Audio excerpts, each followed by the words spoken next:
ಪರಿಪೂರ್ಣ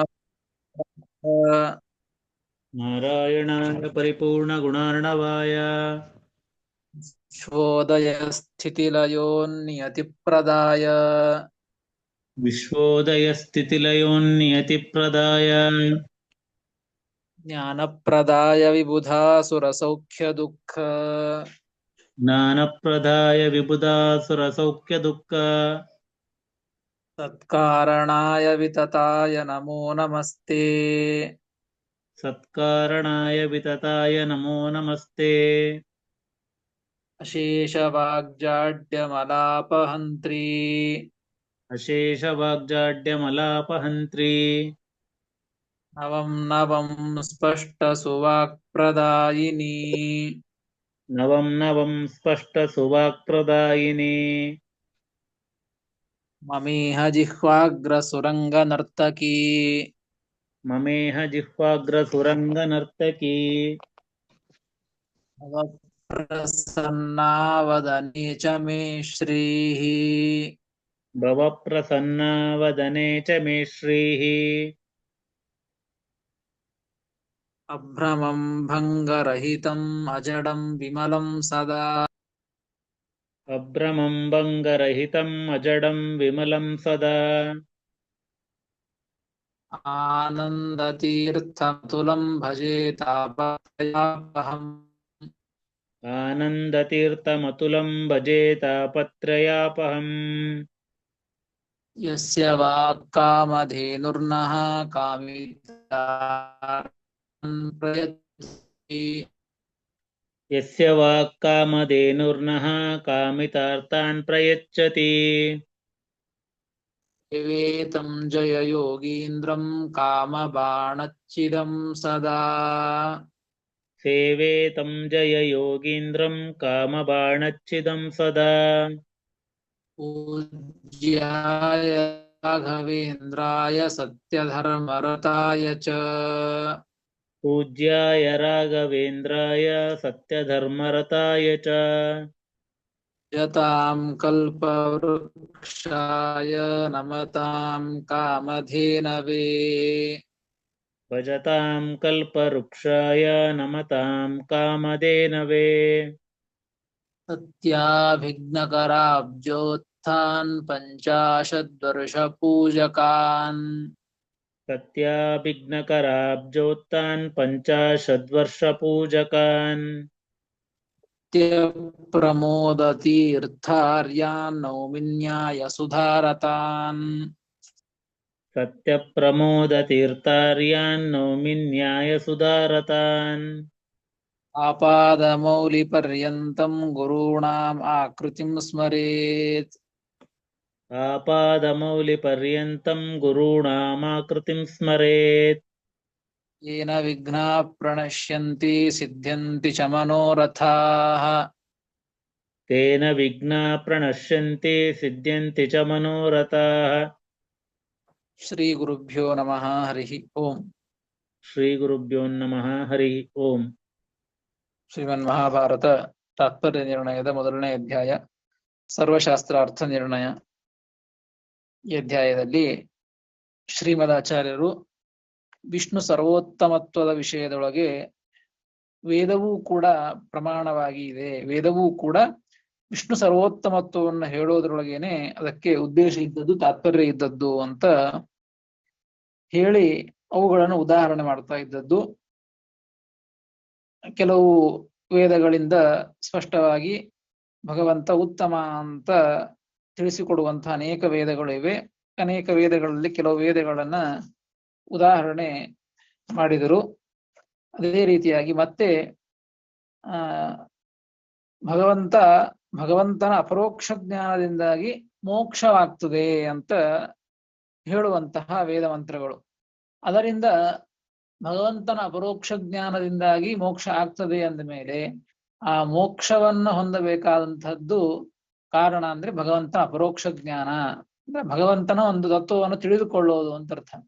ಹಂಗೆ ತಿಳಿದುಕೊಂಡಾಗ ಮೋಕ್ಷ ಆಗ್ತದೆ ಅಂದ್ರೆ ಆ ಯಾವ ವ್ಯಕ್ತಿಯನ್ನ ತಿಳಿದುಕೊಳ್ತಾ ಇದ್ದೇವೋ ಅವನು ಉತ್ತಮನಾಗಿದ್ದಕ್ಕೇನೆ ಅವನ ಜ್ಞಾನದಿಂದಾಗಿ ಮೋಕ್ಷವಾಗುವುದು ಅಂತ ತಿಳಿತಾ ಇದ್ದುದರಿಂದಾಗಿ ಈ ವೇದಗಳಿಂದಲೂ ಕೂಡ, ಈ ಮಂತ್ರಗಳಿಂದಲೂ ಕೂಡ ಭಗವಂತನಿಗೆ ಸರ್ವೋತ್ತಮತ್ವ ಸಿದ್ಧವಾಗ್ತದೆ ಎಂಬುದನ್ನ ತಿಳಿಸಿಕೊಡ್ತಾ ಇದ್ದದ್ದು. ನಿನ್ನೆ 64ನೇ ಶ್ಲೋಕದಿಂದ ಭಗವಂತನ ಅಪರೋಕ್ಷ ಜ್ಞಾನದಿಂದ ಮೋಕ್ಷ ಎಂಬುದನ್ನ ತಿಳಿದುಕೊಂಡಿದ್ದೇವೆ. ಅದೇ ರೀತಿಯಾಗಿ ಅದೇ ತರಹದ ಒಂದು ಅರ್ಥವನ್ನ ತಿಳಿಸಿಕೊಡುವಂತಹ ಭಗವಂತನ ಅಪರೋಕ್ಷ ಜ್ಞಾನದಿಂದಲೇನೆ ಮೋಕ್ಷ ಎಂಬುವಂತನ್ನು ತಿಳಿಸಿಕೊಡುವಂತಹ ಮತ್ತೊಂದು ತೈತ್ತರೀಯ ಉಪನಿಷತ್ತಿನ ಬ್ರಹ್ಮಾನಂದವಲ್ಲಿಯ ಒಂದು ಮಂತ್ರವನ್ನ ಓದುತ್ತಾ ಇದ್ದಾರೆ ಶ್ರೀಮದಾಚಾರ್ಯರು. 65ನೆಯ ಶ್ಲೋಕ ವೇದ ಮಂತ್ರ. ಯೋ ವೇದ ನಿಹಿತಂ ಗುಹಾಯಾಂ ಯೋ ವೇದ ನಿಹಿತಂ ಗುಹಾಯಾಂ ಪರಮೇ ವ್ಯೋಮನ್ ಪರಮೇ ವ್ಯೋಮನ್ ಸೋಷ್ಣುತೆ ಸರ್ವಾನ್ ಕಾಮಾನ್ ಸಹ ಸೋಷ್ಣುತೆ ಸರ್ವಾನ್ ಕಾಮಾನ್ ಸಹ ಬ್ರಹ್ಮಣಾ ವಿಪಶ್ಚಿತ ಬ್ರಹ್ಮಣ ವಿಪಶ್ಚಿತ ಯೋ ವೇದ ನಿಹಿತಂ ಗುಹಾಯಾಂ ಪರಮೇ ವ್ಯೋಮನ್ ಸೋಷ್ಣುತೆ ಸರ್ವಾನ್ ಕಾಮಾನ್ ಸಹ ಬ್ರಹ್ಮಣಾ ವಿಪಶ್ಚಿತ ಎಂಬುದಾಗಿ 65ನೆಯ ಶ್ಲೋಕ ವೇದಮಂತ್ರ. ಪದವಿಭಾಗ. ಯಹ ವೇದ ನಿಹಿತಂ ಗುಹಾಯಾಂ ಪರಮೇ ವ್ಯೋಮನ್ ಸಹ ಅಶ್ನುತೆ ಸರ್ವಾನ್ ಕಾಮಾನ್ ಸಹ ಬ್ರಹ್ಮಣ ವಿಪಶ್ಚಿತ ಎಂಬುದಾಗಿ ಪದವಿಭಾಗ. ಯಹ ಏನು ಇಲ್ಲಿ ಹೇಳ್ತಾ ಇದ್ದಂದ್ರೆ ಅರ್ಥ, ಯಹ ಅಂದ್ರೆ ಯಾವ ವ್ಯಕ್ತಿ, ಯೋ ವೇದ ನಿಹಿತಂ ಗುಹಾಯಾಂ ಪರಮೇ ವ್ಯೋಮನ್ ಅಂತಿದೆಯಲ್ಲ, ಯಹ ಅಂದ್ರೆ ಯಾರು ಅಂತ ಅರ್ಥ. ಯಾವ ವ್ಯಕ್ತಿ ಆ ಪರಮೇ ವ್ಯೋಮ್ನಿ, ನೋಡಿ ವ್ಯೋಮನ್ ಅಂತ, ವ್ಯೋಮನ್ ಎಂಬುದು ವ್ಯೋಮ ಎಂಬುದಕ್ಕೆ ಆಕಾಶ ಅಂತ ಅರ್ಥ. ಆಕಾಶದಲ್ಲಿ ಅಂತ ಹೇಳ್ಬೇಕಾದ್ರೆ ಈಗಿನ ವ್ಯಾಕರಣದ ಪ್ರಕಾರ ವ್ಯೋಮ್ನಿ ಅಂತ ಸಪ್ತಮಿ ವಿಭಕ್ತಿ ಆಗ್ತದೆ, ಆಕಾಶದಲ್ಲಿ ಅಂತ ಅರ್ಥ. ಆದ್ರೆ ಇಲ್ಲಿ ವ್ಯೋಮ್ನಿ ಅಂತ ಇಲ್ಲ, ಮಂತ್ರದಲ್ಲಿ ವ್ಯೋಮನ್ ಅಂತ ಇದೆ. ಇದು ವೈದಿಕ ಪ್ರಯೋಗ. ವ್ಯೋಮನ್ ಅಂದ್ರೆ ವ್ಯೋಮ್ನಿ ಅಂತ ಅರ್ಥ. ಹೀಗಾಗಿ ಯಾವ ವ್ಯಕ್ತಿ ಪರಮೇ ವ್ಯೋಮ್ನಿ ಅಂದ್ರೆ ಆಕಾಶದಲ್ಲಿ ಅಂತ ಅರ್ಥ. ಆಕಾಶದಲ್ಲಿ ಮತ್ತು ಅಷ್ಟೇ ಅಲ್ಲ, ಗುಹಾಯಾಮ್, ಗುಹಾಯಾಮ್ ಎಂಬುದಕ್ಕೆ ಹೃದಯ ಗುಹಾಯಾಮ್, ಹೃದಯ ಎಂಬುವಂತಹ ಗುಹೆ, ಎಲ್ಲರ ಅವರವರ ಹೃದಯ ಗುಹೆ ಒಳಗೆ ಮತ್ತು ಆಕಾಶದಲ್ಲಿ ಭಗವಂತ ಎಲ್ಲ ಕಡೆಗೂ ವ್ಯಾಪ್ತನಾಗಿ ಇದ್ದಾನೆ. ಎಲ್ಲ ಕಡೆ ವ್ಯಾಪ್ತನಾಗಿ ಇದ್ದಾಗಲೂ ಹೃದಯದಲ್ಲಿ ಇರ್ತಕ್ಕಂಥ ಭಗವಂತನನ್ನ ಮತ್ತು ಆಕಾಶದಲ್ಲಿ ಇರ್ತಕ್ಕಂಥ, ಆಕಾಶ ಅಂದ್ರೆ ಎಲ್ಲ ಕಡೆಗೆ ಆಕಾಶ, ಎಲ್ಲ ಕಡೆಗೆ ಇದ್ದಾನೆ ಅಂತ ಅರ್ಥ. ಆಕಾಶದಲ್ಲಿ ಇರ್ತಕ್ಕಂತಹ ಭಗವಂತನನ್ನ ಆಕಾಶೆ ನಿಹಿತಂ ಅಂದ್ರೆ ಸ್ಥಿತಂ ಅಂತ ಅರ್ಥ. ಹೃದಯ ಗುಹಾ ಒಳಗೆ ಮತ್ತು ಆಕಾಶದಲ್ಲಿ ಇರ್ತಕ್ಕಂತಹ ಪರಮಾತ್ಮನನ್ನ ಅರ್ಥ. ಪರಮಾತ್ಮನನ್ನ ಯಹ ವೇದ, ಯಾರು ಇಂತಹ ಪರಮಾತ್ಮನ ಈ ಸ್ಥಳಗಳಲ್ಲಿ ವೇದ, ವೇದ ಅಂದ್ರೆ ಜಾನಾತಿ ಅಂತ ಅರ್ಥ, ತಿಳಿದುಕೊಳ್ತಾನೋ ಅಂತ ಅರ್ಥ, ತಿಳಿದುಕೊಳ್ತಾನೆ. ಹೆಂಗ್ ತಿಳಿದುಕೊಳ್ಳೋದು ಅಂದ್ರೆ ಅಪರೋಕ್ಷತೆಯ ಜಾನಾತಿ, ವೇದ ಎಂಬುದಕ್ಕೆ ಬರೇ ತಿಳಿದುಕೊಳ್ಳೋದಲ್ಲ, ಅಪರೋಕ್ಷ ಜ್ಞಾನ ಮಾಡಿಕೊಳ್ಳೋದು. ಯಾವ ವ್ಯಕ್ತಿ ತನ್ನ ಹೃದಯ ಗುಹಾದಲ್ಲಿಯೋ ಅಥವಾ ಆಕಾಶದಲ್ಲಿಯೋ ಇರುವಂತಹ ಭಗವಂತನನ್ನ ಅಪರೋಕ್ಷ ಜ್ಞಾನ ಮಾಡಿಕೊಳ್ತಾನೋ, ಅವನನ್ನು ಭಗವಂತನ ತಿಳಿದುಕೊಳ್ತಾನೋ ಸಹ, ಅಂತಹ ವ್ಯಕ್ತಿ ಅಂದ್ರೆ ಅಪರೋಕ್ಷ ಜ್ಞಾನವನ್ನ ಮಾಡಿಕೊಂಡಂತಹ ವ್ಯಕ್ತಿ ಏನ್ ಮಾಡ್ತಾನೆ ಅಂತಂದ್ರೆ ಸರ್ವಾನ್ ಕಾಮಾನ್, ಮೊದಲಿಗೆ ಸರ್ವಾನ್ ಕಾಮಾನ್ ಅಶ್ನುತೆ, ಎಲ್ಲ ಕಾಮನೆಗಳನ್ನು ಕೂಡ ಭೋಗ ಮಾಡ್ತಾನೆ ಅಂತ ಅರ್ಥ. ಹೇಗೆ ಭೋಗ ಮಾಡ್ತಾನೆ ಅಂದ್ರೆ ತಾನೊಬ್ಬನೇ ಹೋಗೋದಂತ ಅರ್ಥ ಅಲ್ಲ. ವಿಪಶ್ಚಿತ ಬ್ರಹ್ಮಣ, ವಿಪಶ್ಚಿತ ಬ್ರಹ್ಮಣ ಎಂಬುದಕ್ಕೆ ಚತುರ್ಮುಖೇನ ಅಥವಾ ಪರಬ್ರಹ್ಮಣ, ಚತುರ್ಮುಖ ಬ್ರಹ್ಮದೇವರ ಜೊತೆಗೆ ಅಥವಾ ಪರಬ್ರಹ್ಮ ಅಂದ್ರೆ ಭಗವಂತ, ಆ ಭಗವಂತನ ಜೊತೆಗೆ ಅಥವಾ ಚತುರ್ಮುಖ ಬ್ರಹ್ಮದೇವರ ಜೊತೆಗೆ ಸರ್ವಾನ್ ಕಾಮಾನ್ ಅಶ್ನುತೆ, ಎಲ್ಲ ಕಾಮನೆಗಳು, ಎಲ್ಲ ಅಪೇಕ್ಷಿತವಾದದ್ದೆಲ್ಲವನ್ನು ಕೂಡ ಭುಂಕ್ತೆ ಭೋಗ ಮಾಡ್ತಾನೆ. ಯಾವ ವ್ಯಕ್ತಿ ಪರೋಕ್ಷ ಜ್ಞಾನವನ್ನು ಮಾಡಿಕೊಂಡಿದ್ದಾನೋ ಅಂತಹ ವ್ಯಕ್ತಿ ಮೋಕ್ಷವನ್ನು ಹೊಂದಾನೆ ಅಂತ ಅರ್ಥ. ಈ ಮಂತ್ರದಲ್ಲಿ ಹೇಳ್ತಾ ಇದ್ದದ್ದು ಆ ತಿಳಿದುಕೊಳ್ತಾನೋ ಅಂತಹ ವ್ಯಕ್ತಿ ಭಗವಂತನ ಚತುರ್ಮುಖ ಬ್ರಹ್ಮದೇವರ ಜೊತೆಗೆ, ಭಗವಂತನ ಜೊತೆಗೆ ಎಲ್ಲ ಕಾಮನೆಗಳನ್ನು ಭೋಗ ಮಾಡ್ತಾನೆ. ಸಹ ವಿಪಶ್ಚಿತ ಬ್ರಹ್ಮಣ ಸಹ ಸರ್ವಾನ್ ಕಾಮಾನ್ ಅಶ್ನುತೆ, ಎಲ್ಲ ಕಾಮನೆಗಳನ್ನು ಭೋಗ ಮಾಡ್ತಾನೆ ಅಂತ ಈ ವೇದ ಮಂತ್ರ ತಿಳಿಸಿಕೊಡ್ತಾ ಇದೆ. ಇದನ್ನ ಶ್ರೀಮದಾಚಾರ್ಯರು ಉದಾಹರಣೆ ಮಾಡಿದ್ದಿಲ್ಲಿ. ಏನ್ ಸಂಬಂಧ ಇದಕ್ಕೆ ಅಂತಂದ್ರೆ, ಆಗ ಹೇಳಿದಂತೆ ತಳ ಟಿಪ್ಪಣಿಕಾರ ಬರೀತಾರೆ, ವಿಷ್ಣು ಅಪರೋಕ್ಷ ಜ್ಞಾನಾತ್ ಮುಕ್ತಿ ಉಕ್ತಾ ಭವತಿ.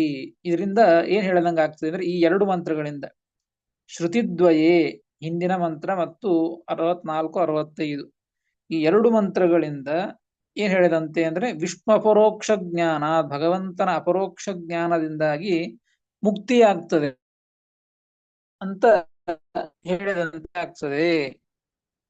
ಈಗ ಅಪರೋಕ್ಷ ಜ್ಞಾನದಿಂದಾಗಿ ಭಗವಂತನ ಅಪರೋಕ್ಷ ಜ್ಞಾನದಿಂದಾಗಿ ಮುಕ್ತಿ ಆಗ್ತದೆ ಅಂತ ಹೇಳೋದ್ರಿಂದ ಉತ್ತಮ ಎಂಬುದು ತಿಳಿದು ಬರುತ್ತದೆ. ಈ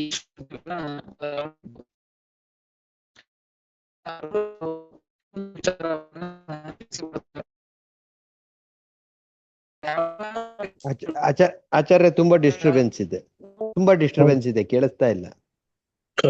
ಕೇಳ್ತಾ ಇಲ್ಲ ಗುರುಗಳು.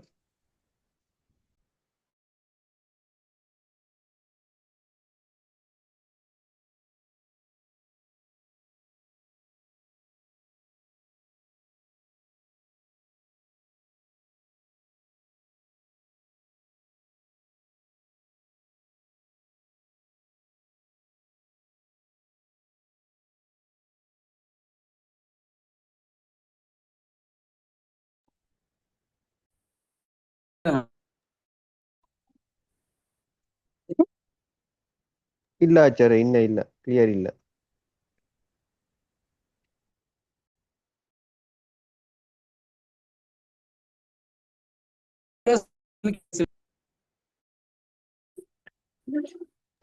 ಕಟ್ ಆಗ್ತಾ ಇದೆ. ಕ್ಷಮೆ, ಅದು ಮೂವ್ ಆಗ್ತಿದ್ದಾಗ ಮಾತು ಸ್ವಲ್ಪ ಹೀಗೆ ಆಗುತ್ತೆ, ಮೂವ್ ಆಗದೆ ಇದ್ರೆ ಸರಿ ಆಗುತ್ತೆ. Thank you.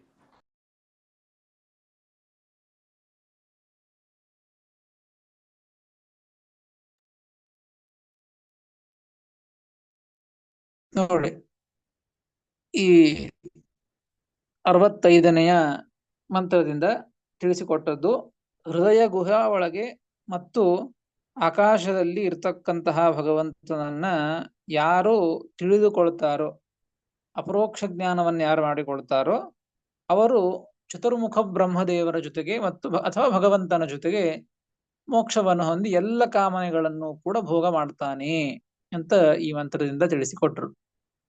ಈ ಎರಡು ಮಂತ್ರಗಳಿಂದ ವಿಷ್ಣುವಿನ ಅಪರೋಕ್ಷ ಜ್ಞಾನ, ಭಗವಂತನ ಅಪರೋಕ್ಷ ಜ್ಞಾನದಿಂದಾಗಿ ಮೋಕ್ಷ ಆಗ್ತದೆ ಅಂತ ಹೇಳ್ತಾ ಇರೋಣದರಿಂದ ಒಂದು ರೀತಿಯಿಂದ ಭಗವಂತನೇ ಉತ್ತಮ, ಅಂತಹ ಉತ್ತಮನಾದಂತಹ ಭಗವಂತನಿಂದ ಅಂತಹ ಅಪರೋಕ್ಷ ಜ್ಞಾನದಿಂದ ಮೋಕ್ಷ ಎಂಬುದು ತಿಳಿದು ಬರ್ತದೆ. ಅದಕ್ಕಾಗಿ ಎರಡು ವೇದ ಮಂತ್ರಗಳನ್ನ ಉದಾಹರಣೆ ಮಾಡಿದ್ದು ಶ್ರೀಮದಾಚಾರ್ಯರು.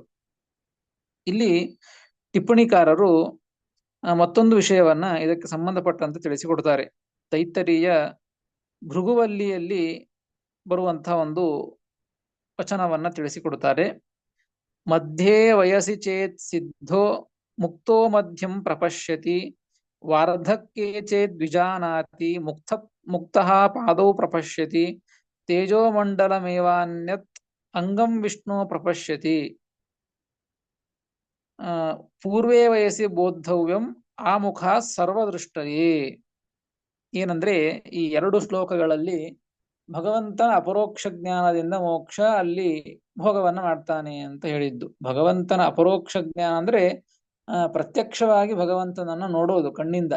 ಹೇಗೆ ನಾವು ಅನೇಕ ವಸ್ತುಗಳನ್ನ ಕಣ್ಣಿಂದ ನೋಡ್ತಾ ಇದ್ದೇವೋ ಹಾಗೆ ಭಗವಂತನನ್ನ ನೋಡೋದು ಈ ಕಣ್ಣಿಂದ ಸಾಧ್ಯ ಇಲ್ಲ. ಅದು ದಿವ್ಯ ದೃಷ್ಟಿ ಬೇಕು. ಆ ದಿವ್ಯ ದೃಷ್ಟಿಯನ್ನು ಭಗವಂತ ಅಪರೋಕ್ಷ ಜ್ಞಾನ ಆಗುವ ಕಾಲದಲ್ಲಿ ಅದನ್ನ ಕರುಣಿಸಿ ಕೊಡ್ತಾನೆ ಭಗವಂತ. ಹೀಗಾಗಿ ಈ ಅಪರೋಕ್ಷ ಜ್ಞಾನದಿಂದಾಗಿ ಮೋಕ್ಷ ಆಗ್ತದೆ ಅಂತ ತಿಳಿಸಿಕೊಟ್ಟದ್ದು. ಈ ಅಪರೋಕ್ಷ ಜ್ಞಾನವೇ ಅಂದ್ರೆ ಭಗವಂತನ ದರ್ಶನವನ್ನು ಪಡೆದುಕೊಳ್ಳೋದು. ಇದು ಭಗವಂತನ ಒಂದು ಆಕಾರದಲ್ಲಿ, ಭಗವಂತನ ಇಡೀ ದೇಹದೊಳಗೆ ಸಂಪೂರ್ಣವಾಗಿ ಅಪರೋಕ್ಷ ಜ್ಞಾನ ಅಂದ್ರೆ ಭಗವಂತನ ಸಂಪೂರ್ಣವಾದಂತಹ ಒಂದು ರೂಪ, ಇಡೀ ದೇಹದ ರೂಪನೇ ಕಾಣಿಸ್ತದ ಅಂತಂದ್ರೆ ಅದಕ್ಕೆ ಒಂದು ವಚನವನ್ನ ಇಲ್ಲಿ ಕೊಡ್ತಾರೆ. ಮಧ್ಯೆ ವಯಸ್ಸಿ ಚೇತ್ ಸಿದ್ಧೋ, ಯಾವ ವ್ಯಕ್ತಿ ತಾನು ಅಪರೋಕ್ಷ ಜ್ಞಾನವನ್ನ ಮಾಡಿಕೊಳ್ಳಿಕ್ಕೆ ಹೋಗ್ತಾ ಇದ್ದಾನೆ, ಅಪರೋಕ್ಷ ಜ್ಞಾನವನ್ನು ಮಾಡಿಕೊಳ್ಳುವಂತಹ ವ್ಯಕ್ತಿ ಇದ್ದಾನೋ ಆ ವ್ಯಕ್ತಿ ಮಧ್ಯೆ ವಯಸ್ಸಿ, ತನ್ನ ಆಯುಷ್ಯಮಾನದಲ್ಲಿ ಮಧ್ಯ ವಯಸ್ಸಿನಲ್ಲಿ 100 ವರ್ಷ ಆಯುಷ್ಯ ಅಂತ ಹಿಡಿದುಕೊಳ್ಳಿ ಈಗಿನ ಕಾಲದಲ್ಲಿ, ಅಥವಾ ಆ ಯುಗದ ಒಂದು ಆಯುಷ್ಯದ ಪ್ರಮಾಣದ ರೀತಿಯಾಗಿ ಮಧ್ಯ ವಯಸ್ಸು. ಹಿಂದಿನ ಯುಗದ ಪ್ರಕಾರ ತೆಗೆದುಕೊಂಡ್ರೆ 1000 ವರ್ಷ ಆಯುಷ್ಯ ಅಂದ್ರೆ ಅದರಲ್ಲಿ 500 ವರ್ಷ ಮಧ್ಯ ಅಂತ ಅರ್ಥ. ಹೀಗೆ ಒಟ್ಟು ಆ ಯುಗದ ಕಾಲಕ್ಕೆ ತಕ್ಕಂತೆ ಮಧ್ಯೆ ವಯಸ್ಸಿ ಚೇತ್ ಸಿದ್ಧ ಮುಕ್ತೋ ಮಧ್ಯಂ ಪ್ರಪಶ್ಯತಿ, ಭಗವಂತನ ಒಂದು ದರ್ಶನವನ್ನ ಪಡೆದುಕೊಳ್ತಾನೆ. ಯಾರು ಅಂದ್ರೆ ಮಧ್ಯ ವಯಸ್ಸಿನೊಳಗೆ, ತನಗೆ ಇರುವ ಮಧ್ಯ ವಯಸ್ಸಿನೊಳಗೆ ಯಾರು ಅಪರೋಕ್ಷ ಜ್ಞಾನವನ್ನ ಮಾಡಿಕೊಳ್ತಾರೋ, ಮುಕ್ತ ಇದ್ದಾನೋ ಅಂತಹ ವ್ಯಕ್ತಿಗೆ ಹೇಗೆ ದರ್ಶನವಾಗ್ತದೆ ಅಂದ್ರೆ ಮಧ್ಯಂ ಪ್ರಪಶ್ಯತಿ, ಮುಕ್ತ ಮಧ್ಯಂ ಪ್ರಪಶ್ಯತಿ, ಮಧ್ಯಭಾಗವನ್ನ, ಭಗವಂತನ ಮಧ್ಯಭಾಗವನ್ನ ಅಪರೋಕ್ಷೀಕರಿಸ್ತಾನೆ, ಮಧ್ಯಭಾಗವನ್ನ ಕಾಣ್ತಾನೆ ಅಂತ ಹೇಳ್ತಾ ಇದ್ದಾರೆ. ವಾರ್ಧಕ್ಕೆ ಚೇದ್ ವಿಜಾನಾತಿ ಮುಕ್ತ ಪಾದೌ ಪ್ರಪಶ್ಯತಿ, ಇನ್ನ ವೃದ್ಧಾಪ್ಯದೊಳಗೆ ಯಾರು ಭಗವಂತನನ್ನ ಅಪರೋಕ್ಷೀಕರಿಸಿಕೊಂಡು ಮುಕ್ತನಾಗಿರ್ತಾನೋ ಅಂತಹ ವ್ಯಕ್ತಿ ಪಾದೌ ಪ್ರಪಶ್ಯತಿ, ಭಗವಂತನ ಪಾದವನ್ನ ಕಾಣ್ತಾನೆ. ತೇಜೋಮಂಡಲಮೇವಾನ್ಯತ್ ಅಂಗಂ ವಿಷ್ಣು ಪ್ರಪಶ್ಯತಿ, ಅಷ್ಟೇ ಅಲ್ಲ, ಮತ್ತು ಭಗವಂತನ ತೇಜೋಮಂಡಲಂ ಏವ ಅನ್ಯದಂಗಂ ವಿಷ್ಣು ಪ್ರಪಶ್ಯತಿ, ಆ ಭಗವಂತನ ಬೇರೆ ಅಂಗವನ್ನು ಕೂಡ ದರ್ಶನ ಮಾಡ್ತಾನೆ. ಆದರೆ ಪೂರ್ವೇ ವಯಸ್ಸಿ ಬೋದ್ಧವ್ಯಂ ಆ ಮುಖಾತ್ ಸರ್ವದೃಷ್ಟಯೇ, ಭಗವಂತನ ಮುಖವನ್ನು ಹಿಡಿದುಕೊಂಡು ಇಡೀ ದೇಹವನ್ನ ನೋಡಬೇಕು ಅಂತಂದ್ರೆ ಹೇಗೆ ಅಪರೋಕ್ಷ ಜ್ಞಾನ ಮಾಡಿಕೊಳ್ಳಬೇಕು, ಯಾವಾಗ ಅಪರೋಕ್ಷ ಜ್ಞಾನ ಮಾಡಿಕೊಳ್ಳಬೇಕು ಅಂತಂದ್ರೆ ಪೂರ್ವೇ ವಯಸ್ಸಿ ಬೋದ್ಧವ್ಯಂ, ಮೊದಲಿಗೆ ಚಿಕ್ಕ ವಯಸ್ಸಿನೊಳಗೇನೆ ಆ ಭಗವಂತನನ್ನ ತಿಳಿದುಕೊಳ್ಳಬೇಕು, ಅಪರೋಕ್ಷ ಜ್ಞಾನವನ್ನ ಮಾಡಿಕೊಳ್ಳಬೇಕು. ಹಾಗೆ ಮಾಡಿಕೊಂಡಾಗ ಆಗ ಆ ಮುಖಾತ್ ಸರ್ವದೃಷ್ಟಯೇ, ಭಗವಂತನ ಮುಖವನ್ನು ಹಿಡಿದುಕೊಂಡು ಎಲ್ಲ ಇಡೀ ದೇಹವನ್ನೇ ನೋಡಬಹುದು, ನೋಡ್ಲಿಕ್ಕೆ ಆಗ್ತದೆ, ಆವಾಗ ನೋಡ್ತಾನೆ ಅಂತ ಈ ರೀತಿಯಾಗಿ ಒಂದು ಭೃಗುವಲ್ಲಿಯ ಒಂದು ವಚನವನ್ನ ಸುಮ್ಮನೆ ಇಲ್ಲಿ ಒಂದು ಟಿಪ್ಪಣಿಕಾರರು ಅಪರೋಕ್ಷ ಜ್ಞಾನದಿಂದಾಗಿ ಮೋಕ್ಷ ಅಂತ ಶ್ರೀಮದಾಚಾರ್ಯ ಉದಾಹರಣೆ ಮಾಡಿದ್ದಕ್ಕೆ ಅಲ್ಲಿ ಆ ಒಂದು ವಿಷಯವನ್ನ ತಿಳಿಸಿಕೊಡ್ತಾರೆ. ಒಟ್ಟಾರೆ ಇಲ್ಲಿ ನಾವು ತಿಳಿದುಕೊಳ್ಳಬೇಕಾದದ್ದು ಶ್ರೀಮದಾಚಾರ್ಯರು ಭಗವತ್ ಸರ್ವೋತ್ತಮತ್ವ ವಿಷಯದೊಳಗೆ ಈ ಶ್ರುತಿಗಳನ್ನು ಕೂಡ ಪ್ರಮಾಣವನ್ನಾಗಿ ಕೊಟ್ಟದ್ದು. ಮತ್ತು ಮುಂದಿನ ಮಂತ್ರವನ್ನ ಅದೇ ರೀತಿಯಾಗಿ ಭಗವಂತನ ಒಂದು ಸತ್ಯತ್ವ ವಿಷಯದೊಳಗೆ, ಭಗವಂತ ಮಾಡಿದಂತಹ ಸೃಷ್ಟ್ಯಾದಿಗಳು ಇವು ಸತ್ಯವಾಗಿವೆ ಎಂಬುವ ರೀತಿಯಾಗಿ ಆ ಸೃಷ್ಟ್ಯಾದಿಗಳಿಗೆ ಸತ್ಯತ್ವವನ್ನು ತಿಳಿಸುವ ಮುಖಾಂತರವಾಗಿ ಇಂತಹ ಜಗತ್ ಸರ್ಜನವನ್ನು ಮಾಡ್ತಾನೆ ಅಂದ್ರೆ ಭಗವಂತ ಉತ್ತಮ ಅಂತ ಆ ಜಗತ್ ಸೃಷ್ಟ್ಯಾದಿಗಳ ಸತ್ಯತ್ವವನ್ನು ಹೇಳುವ ಮುಖಾಂತರವಾಗಿ ಉತ್ತಮತ್ವವನ್ನು ಪ್ರತಿಪಾದನೆ ಮಾಡ್ತಾ ಇದ್ದಾರೆ. ಮುಂದಿನ 66ನೇ ಮಂತ್ರ. ಪ್ರಘಾನ್ವಸ್ಯ ಮಹತೋ ಮಹಾನಿ, ಪ್ರಗಾನ್ವಸ್ಯ ಮಹತೋ ಮಹಾನಿ, ಸತ್ಯಾಸತ್ಯಸ್ಯ ಕರಣಾನಿ ವೋಚಂ, ಸತ್ಯಾಸತ್ಯಸ್ಯ ಕರಣಾನಿ ವೋಚಂ, ಸತ್ಯಮೇನ ಮನು ವಿಶ್ವೇ ಮದಂತಿ, ಸತ್ಯಮೇನ ಮನು ವಿಶ್ವೇ ಮದಂತಿ, ರಾತಿಂ ದೇವಸ್ಯ ಗೃಣತೋ ಮಘೋನಃ, ರಾತಿಂ ದೇವಸ್ಯ ಗೃಣತೋ ಮಘೋನಃ. ಪ್ರಘಾನ್ವಸ್ಯ ಮಹತೋ ಮಹಾನಿ, ಸತ್ಯಾಸತ್ಯಸ್ಯ ಕರಣಾನಿ ವೋಚಂ, ಸತ್ಯಮೇನ ಮನು ವಿಶ್ವೇ ಮದಂತಿ, ರಾತಿಂ ದೇವಸ್ಯ ಗೃಣತೋ ಮಘೋನಃ ಎಂಬುದಾಗಿ ಈ ಒಂದು 66ನೆಯ ಶ್ಲೋಕ ವೇದ ಮಂತ್ರ. ಇಲ್ಲಿಯೂ ಕೂಡ ಒಂದೇ ವೇದ ಮಂತ್ರವನ್ನ ಕೊಟ್ಟಿಲ್ಲ, ಇಲ್ಲಿ ಎರಡು ವೇದ ಮಂತ್ರವನ್ನ ಕೊಟ್ಟಿದ್ದಿಲ್ಲಿ. ಮೊದಲನೇ ಎರಡು ಪಾದಗಳು ಋಗ್ವೇದ ಸಂಹಿತೆಯ 2ನೇ ಮಂಡಲದ್ದು. ಮುಂದಿನ ಎರಡು ಮಂತ್ರಗಳು ಋಗ್ವೇದದ 4ನೇ ಮಂಡಲದ ಒಂದು ಮಂತ್ರಗಳನ್ನ ಇಲ್ಲಿ ಉದಾಹರಣೆ ಮಾಡಿದ್ದು. ಏನ್ ಹೇಳ್ತಾ ಇದ್ದಾರೆ ನೋಡಿ, ಮಹತಃ ಸರ್ವೋತ್ತಮಸ್ಯ. ನೋಡಿ, ಮಂತ್ರದೊಳಗೂ ಸರ್ವೋತ್ತಮ ಅಂತ ಶಬ್ದ ಬಂದಿದೆ ಮತ್ತು ಮುಖ್ಯವಾಗಿ ಅದನ್ನೇ ಹೇಳಲಿಕ್ಕೆ ಹೊರಟದ್ದು. ಆದರೆ ಕೊನೆಗೆ ಹೇಳ್ತಾ ಇದ್ದದ್ದು, ಇಲ್ಲಿ ಹೇಳ್ತಾ ಇದ್ದದ್ದು ಭಗವಂತನ ಸೃಷ್ಟ್ಯಾದಿಗಳು ಸತ್ಯ, ಭಗವಂತ ಮಾಡಿದಂತಹ ಜಗತ್ತಿನ ಸೃಷ್ಟಿ ಇದು ಸತ್ಯ ಅಂತ ಹೇಳಲಿಕ್ಕೆ ಹೊರಟದ್ದು ಮಂತ್ರ. ಇದರೊಳಗೇನೆ ಭಗವತ್ ಸರ್ವೋತ್ತಮತ್ವವನ್ನು ಕೂಡ ಹೇಳಿದ್ದು ಉಂಟು. ಈ ಮಂತ್ರದೊಳಗೆ ಭಗವತ್ ಸರ್ವೋತ್ತಮತ್ವವನ್ನ ಹೇಳಿದ್ದಕ್ಕಾಗಿ ಇದನ್ನು ಉದಾಹರಣೆ ಮಾಡ್ತಾ ಇದ್ದದ್ದು. ನೋಡಿ, ಮಹತಃ ಅಂತ ಇದೆ. ಮಹತಃ ಎಂಬುದಕ್ಕೆ, ಆ ಶಬ್ದಕ್ಕೆ ಅರ್ಥ ಸರ್ವೋತ್ತಮ ಅಂತ ಅರ್ಥ. ಭಗವಂತ ಸರ್ವೋತ್ತಮ ಆ ಅರ್ಥವನ್ನೇ ತಿಳಿಸಿಕೊಡ್ತಾ ಇದ್ದದ್ದು ಈ ಶಬ್ದ. ಮಹತಃ ಸರ್ವೋತ್ತಮಸ್ಯ ಸತ್ಯಸ್ಯ ಸತ್ಯವಚಸಃ. ಸತ್ಯಸ್ಯ ಅಂತ ಇದೆ. ಸತ್ಯಸ್ಯ ಎಂಬುದಕ್ಕೆ ಸತ್ಯವಚಸಃ ಅಂತ ಅರ್ಥ. ಅಂದ್ರೆ ಸತ್ಯವಾದಂತಹ ಮಾತುಗಳಿರುವಂತಹವನು ಭಗವಂತ. ಸರ್ವೋತ್ತಮನಾದಂತಹ ಸತ್ಯವಾದಂತಹ ಮಾತುಗಳನ್ನು ಆಡ್ತಾ ಇರ್ತಕ್ಕಂತಹ ಅಸ್ಯ. ಅಸ್ಯ ಅಂತ ಇದೆ. ಆ ಪದಚ್ಛೇದವನ್ನು ತಿಳಿದುಕೊಳ್ಳೋದಾದರೆ ಪ್ರಘಾ ನು ಅಸ್ಯ ನ್ವಸ್ಯ ಅಂತ ಇದೆ. ನು ಅಸ್ಯ ಮಹತಃ ಮಹಾನಿ ಸತ್ಯ ಸತ್ಯಸ್ಯ ಕರಣಾನಿ ವೋಚಂ ಸತ್ಯಂ ಏನಂ ಅನು ವಿಶ್ವೇ ಮದಂತಿ ರಾತಿಂ ದೇವಸ್ಯ ಗೃಣತಃ ಮಘೋನಃ ಎಂಬುದಾಗಿ ಪದವಿಭಾಗ. ಇಲ್ಲಿ ನು ಅಸ್ಯ ಅಂತ ಬಿಡಿಸಿಕೊಂಡಿದ್ದಕ್ಕೆ ಅಸ್ಯ ಅಂತಂದ್ರೆ ಮಹತಃ ಸತ್ಯಸ್ಯ ಅಸ್ಯ ಅಂತ ಅನ್ವಯ. ಸರ್ವೋತ್ತಮನಾದಂತಹ ಸತ್ಯವಚನ ಇರತಕ್ಕಂತಹ ಅಸ್ಯ ಈ ವಿಷ್ಣುವಿನ ಭಗವಂತನ ಮಹಾನಿ ಮಹಾನಿ ಎಂಬುದಕ್ಕೆ ಮಹಾಂತಿ ಅಂದ್ರೆ ಬಹಳವಾದಂತಹ ದೊಡ್ಡದಾದಂತಹ ಕರಣಾನಿ ಕರ್ಮಗಳು. ಸತ್ಯಾನಿ ಅಂದ್ರೆ ಈ ಭಗವಂತನ ಸರ್ವೋತ್ತಮನಾದಂತಹ ಸತ್ಯವಾದ ಮಾತುಗಳು ಇರತಕ್ಕಂತಹ ಈ ಭಗವಂತನ ದೊಡ್ಡದಾದಂತಹ ಎಲ್ಲ ಕರ್ಮಗಳು ಕೂಡ ಸತ್ಯಾನಿ ಎಲ್ಲವೂ ಕೂಡ ಸತ್ಯವಾಗಿದೆ. ಅಂದ್ರೆ ದೊಡ್ಡದಾದಂತಹ ಕರ್ಮಗಳು ಅಂದ್ರೆ ನಮ್ಮ ದೃಷ್ಟಿಯೊಳಗೆ ಈ ಜಗತ್ತಿನ ಸೃಷ್ಟಿ ಮಾಡೋದು ದೊಡ್ಡದಾದಂತಹ ಒಂದು ಕರ್ಮ.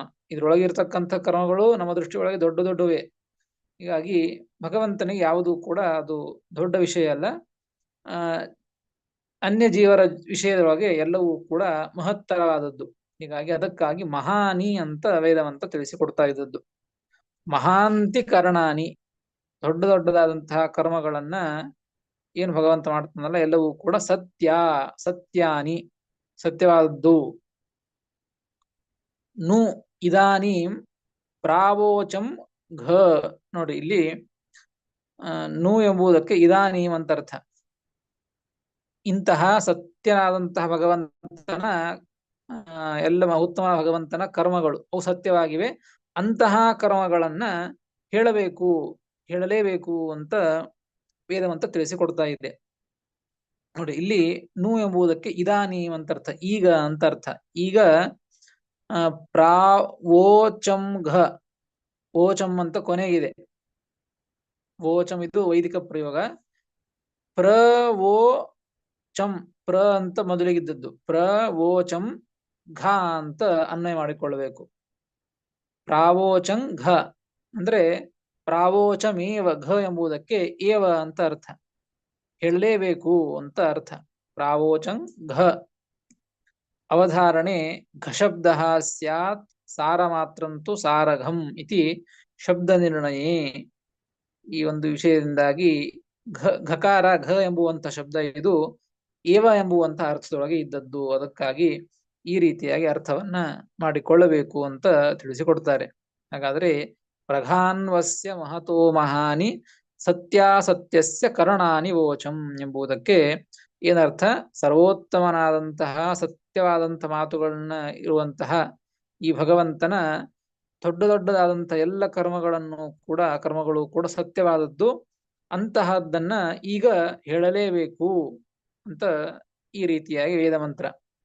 ಇದರಲ್ಲಿ ಸರ್ವೋತ್ತಮ ಮಹತಃ ಅಂತ ಶಬ್ದ ಬಂದದ್ದು. ಹೀಗಾಗಿ ಭಗವಂತನನ್ನ ಸರ್ವೋತ್ತಮ ಅಂತ ವೇದವೇ ಉಲ್ಲೇಖ ಮಾಡಿದೆ, ವೇದವೇ ಅದನ್ನ ಸ್ಪಷ್ಟಪಡಿಸಿದೆ ಅಂತ ಶ್ರೀಮದಾಚಾರ್ಯರು ಆ ವೇದ ಮಂತ್ರವನ್ನ ಉದಾಹರಣೆ ಮಾಡಿದ್ದು.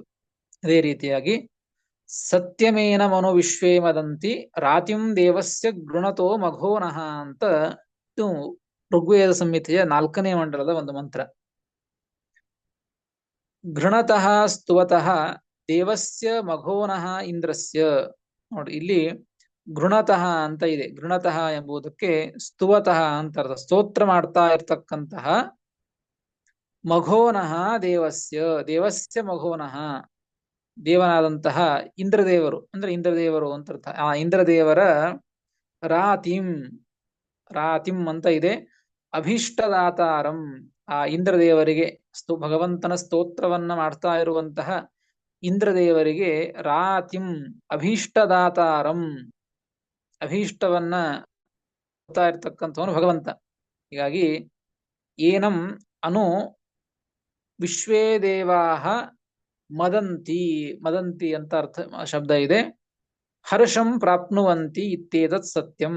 ಅವರು ಅಭೀಷ್ಟದಾತಾರಂ, ಆ ಇಂದ್ರ ಸ್ತೋತ್ರ ಮಾಡ್ತಾ ಇರ್ತಕ್ಕಂತಹ ಇಂದ್ರದೇವರಿಗೆ ಅಭೀಷ್ಟವನ್ನ ಕೊಡುವಂತಹ ಈ ಭಗವಂತನನ್ನ ವಿಶ್ವೇ ದೇವತೆಗಳು, ಈ ಭಗವಂತನ ಏನು ಜಗತ್ ಸೃಷ್ಟಿಯಾದಿ ಕರ್ಮ ಇದೆಯಲ್ಲ, ಇಂತಹ ಕರ್ಮವನ್ನು ನೋಡಿ ವಿಶ್ವೇ ದೇವತೆಗಳು ಮದಂತಿ ಹರ್ಷಂ ಪ್ರಾಪ್ನುವಂತಿ, ಹರ್ಷವನ್ನ ಸಂತೋಷ ಪಡ್ತಾರೆ.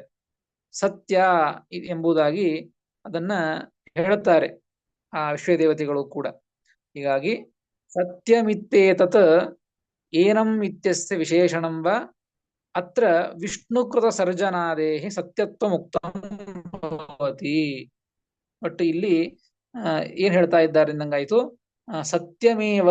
ಸತ್ಯಮೇನಂ ಅನು ಅಂತ ಈ ರೀತಿಯಾಗಿ ಆ ಭಗವಂತ ಮಾಡಿದಂತಹ ಜಗತ್ ಸೃಷ್ಟಿ ಇದೇನದಲ್ಲ, ಇದು ಸತ್ಯನೇ ಅಂತ ಈ ರೀತಿಯಾಗಿ ಇಲ್ಲಿ ವೇದ ಮಂತ್ರದಲ್ಲಿ ಹೇಳ್ತಾ ಇದ್ದದ್ದು. ಹೀಗಾಗಿ ಇಂತಹ ಸತ್ಯವಾದಂತಹ ಭಗವಂತನ ಜಗತ್ ಸೃಷ್ಟಿ, ಈ ಜಗತ್ ಸೃಷ್ಟಿಯನ್ನು ಮಾಡ್ತಾನೆ ಭಗವಂತ ಅಂದ್ರೆ ಭಗವಂತ ಎಲ್ಲರಿಗಿಂತಲೂ ಕೂಡ ಉತ್ತಮ.